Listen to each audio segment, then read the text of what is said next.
नितिन और रानी की love story. तुम मेरी जान हो। कॉलेज में पढ़ने वाला नितिन एक दूसरे कॉलेज की रानी से प्यार करता था।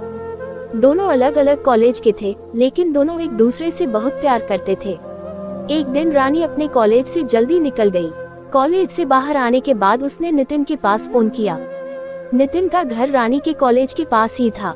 रानी ने कहा, मैं कॉलेज के गेट पर हूँ, घर जा रही थी, तो क्या तुम मुझे अपनी बाइक से छोड़ दोगे? नितिन ने कहा, ठीक है, मैं 5 मिनट में आ रहा हूँ। रानी पिछले 25 मिनट से कॉलेज के बाहर खड़ी थी, लेकिन नितिन नहीं आया। रानी को बहुत गुस्सा आ रहा था। तब तक नितिन पूरे 30 मिनट के बाद बाइक लेकर आ गया। रानी ने कहा, अब किस लिए आए हो? चले जाओ यहाँ से, मैं खुद ही चली जाऊंगी। नितिन ने कहा, अच्छा सॉरी। नितिन के सॉरी बोलने पर रानी बस थोड़ा सा मुस्कुराई और उसकी बाइक पर बैठ गई। लेकिन अब रानी नोटिस करने लगी थी कि नितिन किसी भी गलती पर बस सॉरी बोल देता है, उससे आगे कुछ नहीं बोलता। रानी ने ये भी नोटिस किया कि नितिन ऐसा इसलिए करता है ताकि उसे अपनी गलती ज्यादा एक्सप्लेन न करनी पड़े, जबकि पहले वह ऐसा नहीं करता था। नितिन और रानी के रिश्ते के बीच ऐसा बहुत दिनों तक चलता रहा। अब तो रानी भी नितिन के सॉरी से तंग आ चुकी थी। वह सोचती थी कि सॉरी बोल देने से सब कुछ ठीक नहीं हो जाता। रानी ने नितिन को काफी समझाने की कोशिश की, लेकिन वह नहीं समझा। आखिरकार रानी ने फैसला कर लिया कि वह इस रिश्ते को अब खत्म कर देगी, क्योंकि रानी का मानना था कि एक रिश्ता सिर्फ सॉरी से नहीं चल सकता। रानी ने नितिन का फोन उठाना भी बंद कर दिया। धीरे धीरे इस बात को 2 महीने बीत गए, लेकिन रानी नितिन से इतना प्यार करती थी कि वह उसे भुला नहीं पाई। फिर एक दिन रानी नितिन से मिलने के लिए उसके कॉलेज के बाहर गई, जहां उसे पता चला कि नितिन तो महीनों से कॉलेज में नहीं आ रहा है। रानी घबरा गई। उसने नितिन के पास फोन किया तो उसका नंबर बंद आ रहा था।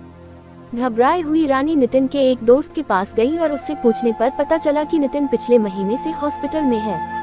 रानी भागती हुई हॉस्पिटल पहुंची, जहां उसने देखा कि नितिन एक बेड पर लेटा हुआ है और बड़ी मुश्किल से कुछ बोल पा रहा है।